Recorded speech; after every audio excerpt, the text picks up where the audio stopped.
Morning. Ito na. Ayan guys. Simba na tayo ngayon kasi Sunday. Happy Mother's Day sa lahat ng mga mother there. Sa lahat ng mga mama, mga lola. Good morning. Dito tayo sa bayan guys, simba kasi sakay ako ni Ate Lang. Nag-duty kasi si Ate Lang ng 6 o'clock. So, yung mass natin ngayon ay alas 5:30 yung second mass. Yan, saka na lang ako na Ate Lang dito sa bayan. Happy Mother's Day sa lahat. Hindi pa kasi nagsimula guys.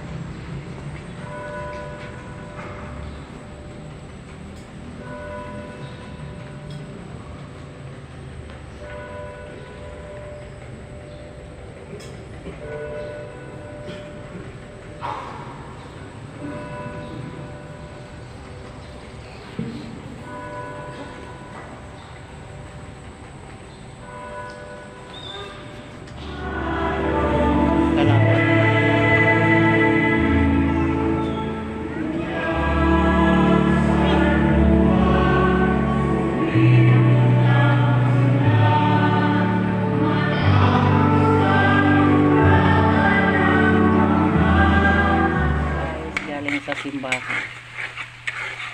Yung mga isda doon sa merkado guys ay palaging bangus.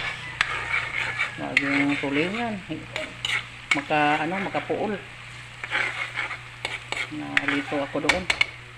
Kasi nagmamadali na ako kasi naghanap ako ng sasakyan kasi si Ate Lang nag-duty pa sa McDo.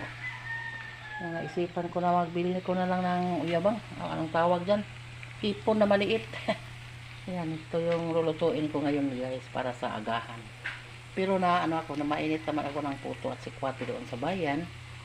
So yung naiwan dito ay nagugutom na daw sila. Nagtanong na kung ano yung maiulam. So ngayon, yun nagluto na lang ako ng hipon or mga maliliit na hipon at saka ang tawag yan uyabang.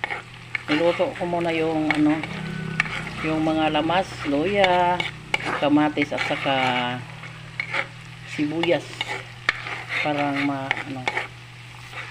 kapag makain natin yung maliit na hipon ay masarap, malinamnam at matagamtaman natin yung mga spices na naluto na.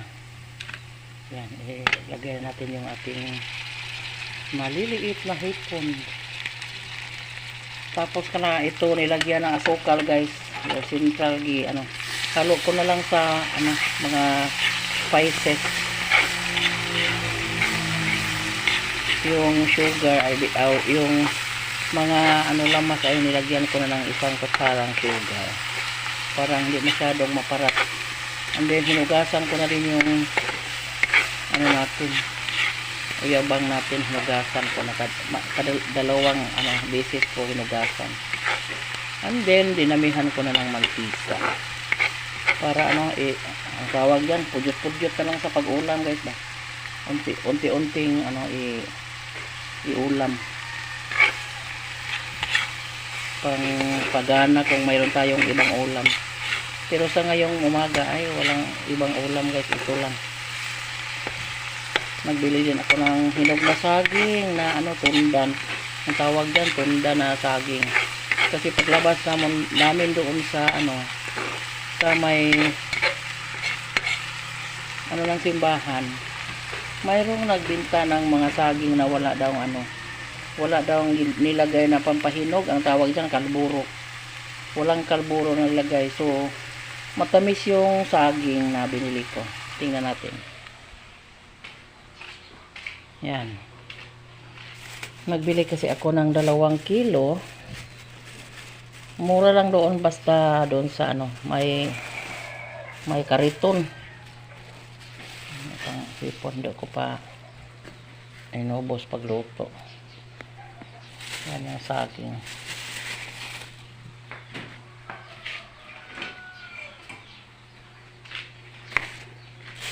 matamis guys, nag-ano ako. Try ako ng dalawa gyud. Yan. Wala daw pampahinog, walang kalburo, natural lang hinog ng natural lang pagkahinog ng saging at tundan. Galing silang bukid guys. So, yan. Masarap. Oh, kaduhan ako gihugasan ng hito. Ngayon sa bayan guys. Mili tayo kung ano yung maiulam natin.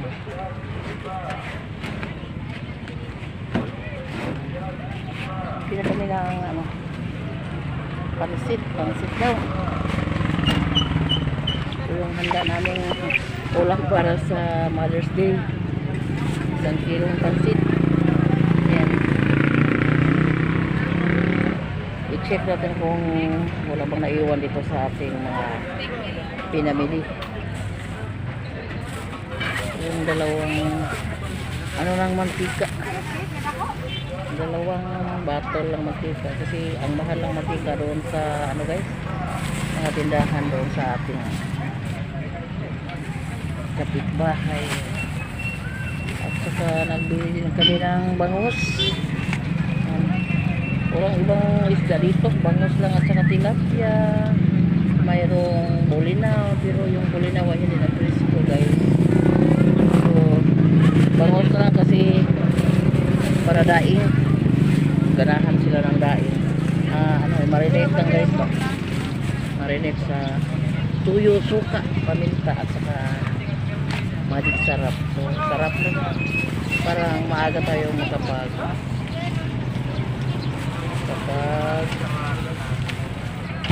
buto bukas. Mayroon tayong inihanda ng ulam para sa agahan natin. Kasi dami ng tao kapag ito na. Bilhin tayo ng tinapay na malaki. Yung isang piraso ay 30 pesos. Kasi mainit pa yung tinapay. Kasi James ng tempura. Yan, kasi gutom. Gutom guys. Galing ako naglaba. Hirapan tayo sa tubig ngayon kasi igib na ako kasi hindi na makasaka yung tubig sa balon patungong tangki. So nag-igib na lang ako ng tubig. Isip namin magbili ng ulam sa hapunan para may maiulam tayo. Pabili ako ni James ng tempura kasi gutom, galing laba. Kain tayo ng tempura. Yep.